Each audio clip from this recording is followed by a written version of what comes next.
नमस्कार, जय मिथिला, जय मैथिली।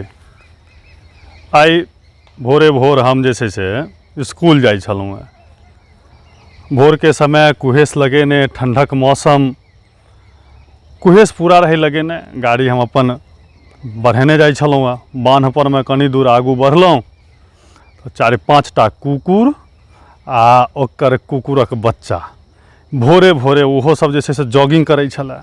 रोड रहे घेरने। हमरा मन में आयल कि ओ सार सब कुकुरो सब आइ काल्हि जॉगिंग करऽ लगलिए। हो बाबू, कुकुर तऽ भागि गेल, लेकिन ओहिठाम जे 4-5 टा लोग छलै हम देखलिए नहीं। ओ दौड़ल आ रोकि लेलक हमर गाड़ी, कहलक आओ रुकू। रुकलिए, कहलिए की भेल अहाँके? तऽ अहाँ हमरा कुकुर केना कहलहुँ? हम कहलिए हम अहाँके किया कुकुर कहब? हम तऽ कुकुर सबके कुकुर कहलिए। ई अहाँमे ई कुकुरत्व किया जागि गेल? अहाँ तऽ कुकुरक रिलेटिवो नहीं छियै। आ हम कहलिए कुकुर के, अहाँके तऽ नहीं कहलहुँ। हो बाबू, गाड़ी के चाभी ताभी खींचऽ लागल, कहलक नहीं अहाँ हमरा कुकुर कहलहुँ। हम कहलिए नहीं नहीं, वो कुकुर सब छलैया 4-5 टा, तकरा हम कुकुर कहलिए, हम अहाँके किया कुकुर कहब? हो बाबू, कते देर तक गहमा गिज्जन केला के बाद जे छै से हमर गाड़ी के जाय देलक।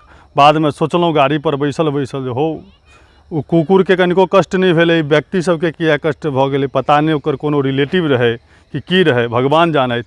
फिर मिलै छै अगला वीडियो में, तब तक के लिए जय मिथिला।